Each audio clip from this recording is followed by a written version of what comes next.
Hello friends, मैं हूं प्रद्युम्न जैन और आज हम समझेंगे revaluation of assets and liabilities. जब भी नए पार्टनर का बिजनेस के अंदर एडमिशन होता है, मतलब नया पार्टनर जब भी बिजनेस में आता है तो उस समय एग्जिस्टिंग मतलब उस समय जो ऑलरेडी मौजूद असेट्स और लायबिलिटीज होती है उन सबका पुनर्मूल्यांकन किया जाता है, जिसको बोलते हैं रीवैल्यूएशन किया जाता है।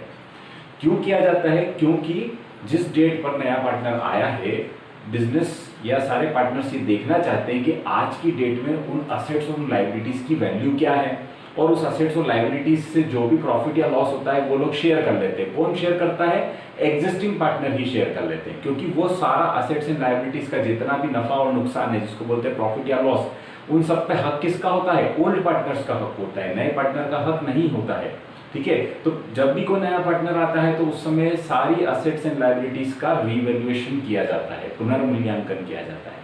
तो आज अपन revaluation of assets and liabilities कैसे किया जाता है, उसकी जर्नल एंट्रीज क्या होगी, प्लस उसका रिवैल्यूएशन अकाउंट कैसे प्रिपेयर किया जाएगा, ये सब चीजें आज के अपन इस वीडियो में देखने वाले हैं। ठीक है, तो स्टार्ट करते हैं। मैंने यहाँ पर टॉपिक का नाम लिख दिया है revaluation of assets and liabilities. सारी लायबिलिटीज का रिवैल्यूएशन होगा। अब आपको ये बात समझनी होगी कि रिवैल्यूएशन का मतलब क्या होता है कि आप किसी भी असेट या किसी भी लायबिलिटीज की वैल्यू को दोबारा रीवैल्यू कर रहे हो, दोबारा उसका मूल्यांकन निकाल रहे हो। ठीक है, तो या क्या चीज हो सकती है? या तो असेट्स बढ़ती, या तो असेट्स की वैल्यू बढ़ी होगी, या फिर असेट्स की वैल्यू घटी होगी। उसी तरह से लायबिलिटी की वैल्यू भी बढ़ी होगी, या कुछ लायबिलिटी की वैल्यू घटी होगी, या फिर कुछ ऐसी लायबिलिटीज होगी जो रिकॉर्ड नहीं हुई होगी, या फिर कुछ ऐसी असेट्स जो रिकॉर्ड नहीं हुई होगी। यही केसेस हो सकते हैं revaluation of assets and liabilities में। और एट द लास्ट क्या होगा? जब सब कुछ रिवैल्यूएशन हो जाएगा तो या तो प्रॉफिट निकलेगा या फिर लॉस निकलेगा। तो यही सारी एंट्रीज आपकी होने वाली है। तो अपन एक एक करके देखते हैं। सबसे फर्स्ट अपन देखते हैं for increase in the value of assets। अगर पुनर्मूल्यांकन किया गया, रिवैल्यूएशन किया गया और पता पड़ा कि असेट्स की वैल्यू में क्या हो गया? इंक्रीज हो गया। असेट्स की वैल्यू क्या हो गई? इंक्रीज हो गई। ठीक है, तो जब भी असेट्स की वैल्यू इंक्रीज होती है तो असेट के अकाउंट को डेबिट करते हैं अपन। आप याद करो वो रूल अपना 11th क्लास का, जब असेट्स इंक्रीज होती है तो अपन असेट को डेबिट करते हैं और असेट डिक्रीज होती है तो अपन असेट को क्रेडिट करते हैं। तो यहाँ पर क्या हो रहा है? असेट की वैल्यू में इंक्रीज हो रहा है, तो वैल्यू में इंक्रीज हो रहा है तो आप असेट को डेबिट कर दोगे। ठीक है, तो अब यहाँ पर आपकी एंट्री क्या बन जाएगी? Assets account debit. ठीक है, 2। अब ये सारा ये रिवैल्यूएशन का जितना भी इफेक्ट है, ये एक अलग से अकाउंट बनता है रिवैल्यूएशन अकाउंट, उसमें ये सारा इफेक्ट जाएगा। तो अदर अकाउंट क्या हो जाएगा? To revaluation account. ठीक है, जितने भी रुपीज से रिवैल्यूएशन होगा, जैसे मान लो पहले एक असेट की वैल्यू 50,000 थी, अब असेट की वैल्यू 60,000 हो गई, तो डिफरेंस कितना आ गया? 10,000। तो 10,000 रुपए से ये एंट्री होगी। जितना भी असेट में रिवैल्यूएशन हुआ होगा, जितना भी इंक्रीज या डिक्रीज हुआ होगा, सिर्फ उस अमाउंट से ये एंट्री की जाएगी। ठीक है, तो ये हो गई फर्स्ट एंट्री। सेकंड एंट्री देखते हैं। अगर इसका उल्टा हो जाता है, for decrease in value of assets. अगर असेट्स की वैल्यू में कमी आ जाती है, असेट्स की वैल्यू में डाउनफॉल आ जाता है, तो उस समय क्या होगा? तो उस समय क्या करना है आपको? असेट्स जब कम होती है, असेट्स जब कम होती है तो उसकी वैल्यू को या उसके अकाउंट को क्या करना होता है? क्रेडिट करना होता है। ठीक है, तो अब अपन यहाँ पर असेट्स को क्रेडिट करेंगे तो रिवैल्यूएशन को डेबिट कर देंगे। तो एंट्री क्या बन जाएगी? जस्ट इसकी उल्टी एंट्री हो जाएगी। यहाँ पर आप लिखोगे revaluation account debit to assets account. ठीक है, ये एंट्री हो जाएगी। नेक्स्ट, ये तो अपन असेट्स की बात कर ली। अब अपन बात करते हैं लायबिलिटीज की। तो लायबिलिटीज भी क्या होगी? या तो बढ़ेगी या फिर क्या होगी? घटेगी। तो पहले लायबिलिटी बढ़ती है तो क्या होगा उसको देख लेते हैं। Third entry, for increase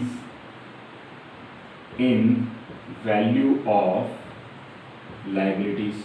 liabilities की वैल्यू में इंक्रीज होता है सपोज। ठीक है, तो देखो लायबिलिटी का क्या फंडा होता है? लायबिलिटी अगर इंक्रीज होगी तो लायबिलिटी के अकाउंट को क्रेडिट किया जाता है, और लायबिलिटी अगर डिक्रीज होती है तो लायबिलिटी के अकाउंट को डेबिट किया जाता है। ठीक है, तो सबसे पहले इंक्रीज हो रही है लाइबिलिटी तो क्रेडिट कर देंगे, तो लाइबिलिटी का अकाउंट क्या हो जाएगा, क्रेडिट हो जाएगा। तो यहाँ पर मैंने सॉरी लाइबिलिटी का अकाउंट क्रेडिट होगा तो रिवैल्यूएशन का अकाउंट डेबिट हो जाएगा। ठीक है, तो यहाँ पर अपन लिखेंगे रिवैल्यूएशन अकाउंट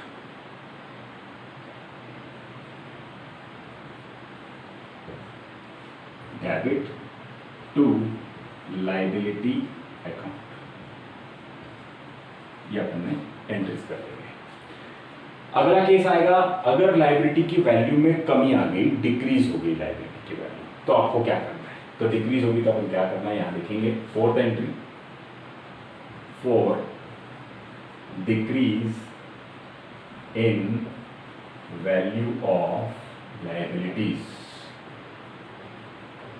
ठीक है, अगर लाइबिलिटीज की वैल्यू को डिक्रीज होती है, डिक्रीज यानी कम होती है, तो आप उसको डेबिट करते हो, तो लाइबिलिटी को आप डेबिट करोगे तो रिवैल्यूएशन को क्रेडिट कर दोगे।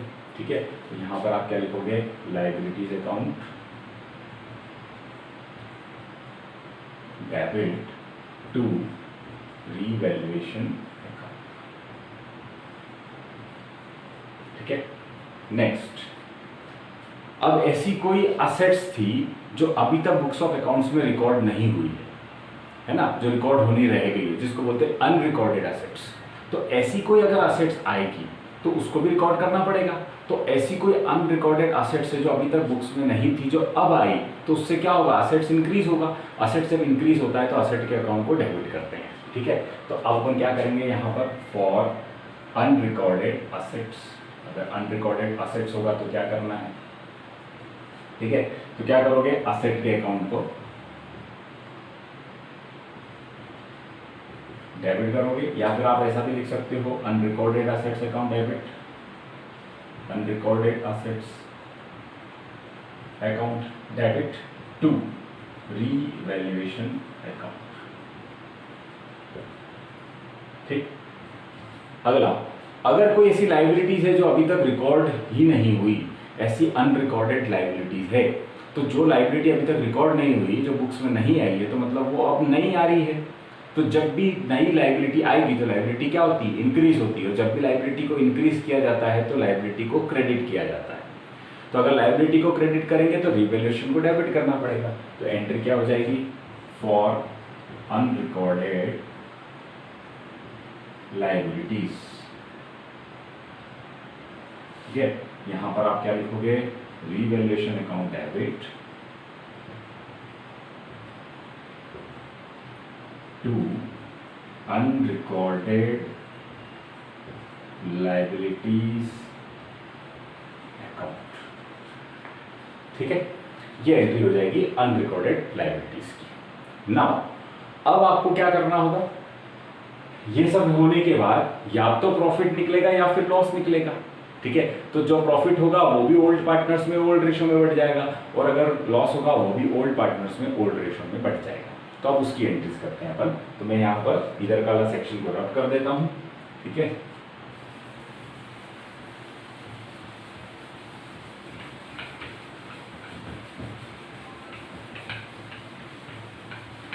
मैंने इधर वाले सेक्शन को रब कर दिया है। अब यहाँ पर अपन अगली एंट्री को देखेंगे, entry number 7 for distribution of profit.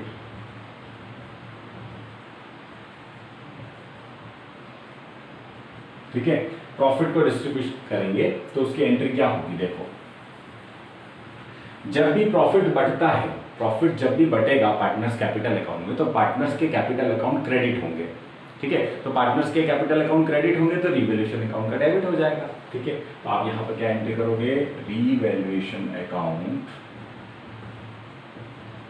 Debit to partners capital account. ठीक है, कौन से रेशो में, ओल्ड पार्टनर्स को और ओल्ड रेशो। यहां पर लिख दिया मैंने, ओल्ड पार्टनर्स में बटेगी और किस रेशो में बटेगी, ओल्ड रेशो में बटेगी। अगर यहां पर प्रॉफिट नहीं हुआ, इसकी जगह लॉस हो गया। ठीक है, तो लॉस हमेशा क्या होता है, डेबिट होता है। लॉस डेबिट होगा तो पार्टनर्स के कैपिटल अकाउंट डेबिट होंगे, तो रिवैल्यूएशन अकाउंट क्या हो जाएगा, क्रेडिट हो जाएगा। तो अब यहां पर लास्ट एंट्री लिखते हैं अपन, फॉर डिस्ट्रीब्यूशन ऑफ लॉस।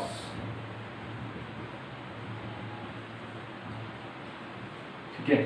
अब यहाँ पर आप क्या करोगे, पार्टनर्स के कैपिटल अकाउंट को डेबिट करेंगे, टू कर देंगे रीवैल्यूएशन अकाउंट। ठीक है, ये भी ओल्ड पार्टनर्स के अंदर और ओल्ड रेशियो में डिस्ट्रीब्यूट हो जाएगा। ठीक है, तो इस तरह से ये सारी जर्नल एंट्रीज को किया जाएगा। अब अपन इस रिवैल्यूएशन का एक अकाउंट बनता है जिसको बोलते हैं रिवैल्यूएशन अकाउंट, वो कैसे बनाते हैं वो अपन देखते हैं। चलिए, अब रिवैल्यूएशन अकाउंट का फॉर्मेट क्रिएट कर दिया मैंने, यहाँ पर मैंने पूरा लिख दिया है। जो अपन ने जर्नल एंट्रीज करी है उसी को आप कन्वर्ट करके भी रिवैल्यूएशन अकाउंट का फॉर्मेट बना सकते हो, और आप डायरेक्ट देखना चाहो तो ये डायरेक्ट भी है। तो पहला तरीका क्या है, मतलब इसका फॉर्मेट को कैसे समझेंगे अपन। ये रिवैल्यूएशन अकाउंट है, और एक जैसा आप जानते हो कि अकाउंट में दो साइड होती है, कोई भी अकाउंट तो उसकी दो साइड होती है, एक डेबिट साइड होती है और एक क्रेडिट साइड होती है। और ये रिवैल्यूएशन अकाउंट मैंने यहाँ लिख दिया है। दो कॉलम दोनों साइड आएंगे, एक पर्टिकुलर्स का एक अमाउंट का, इधर भी पर्टिकुलर्स इधर अमाउंट। अब डेबिट साइड में अगर कोई असेट्स की वैल्यू कम होती है तो इधर आप लिखोगे to decrease in the value of assets, और वहीं अगर असेट की वैल्यू में इंक्रीज होता है तो आप इधर लिखोगे by increase in the value of assets. अगर लायबिलिटी इंक्रीज होती है तो आप इधर डेबिट में लिखोगे to increase in the value of liabilities. ठीक है, मैंने यहाँ पर ऐसा लिखा है to increase in value of liability. Suppose creditor बड़ा है तो आप यहाँ पर टू क्रेडिटर लिख दोगे। ठीक है, और अगर decrease in value of liabilities होगा तो क्रेडिट साइड में लिखा जाएगा। कोई नई लायबिलिटी जो अनरिकॉर्डेड थी, जो अभी तक बुक्स में रिकॉर्ड नहीं थी, वो अगर आप रिकॉर्ड कर रहे हो तो आप इधर लिखोगे टू अनरिकॉर्डेड लायबिलिटीज। और अगर कोई एक ऐसी असेट्स थी जो अभी तक रिकॉर्ड नहीं हुई है जिसको बोलते हैं अनरिकॉर्डेड असेट्स, तो वो आप इधर लिखोगे बाय अनरिकॉर्डेड असेट्स। फिर आप क्या करोगे, दोनों साइड की टोटल करोगे, जिस साइड का में डिफरेंस कम आ रहा है वो डिफरेंस आप निकालोगे, या तो डिफरेंस प्रॉफिट आएगा या लॉस आएगा। अगर प्रॉफिट आएगा तो इधर लिखाएगा टू प्रॉफिट ऑन रिवैल्यूएशन, अगर लॉस आएगा तो by loss on revaluation. Profit या लॉस जो भी आता है, ये रिवैल्यूएशन अकाउंट का जो भी प्रॉफिट या लॉस आता है वो आप डिस्ट्रीब्यूट करोगे ओल्ड पार्टनर्स में ओल्ड रेशियो के अंदर। ठीक है, तो ये ओल्ड पार्टनर्स को ओल्ड रेशियो में डिस्ट्रीब्यूट हो जाएगा। अगर प्रॉफिट होगा और लॉस होगा तो भी ओल्ड पार्टनर्स को ओल्ड रेशियो में डिस्ट्रीब्यूट हो जाएगा। ठीक है, तो ये फ्रेंड्स ये हमारा पूरा रूल्स और कंसेप्ट था रिवैल्यूएशन अकाउंट का। तो आपको ये पूरा ध्यान लगा के समझना है, फिर अपन इसके आगे क्वेश्चंस को देखेंगे। तो फ्रेंड्स, अगर आपको हमारा वीडियो पसंद आया तो वीडियो को लाइक करें, प्लस हमारे चैनल को सब्सक्राइब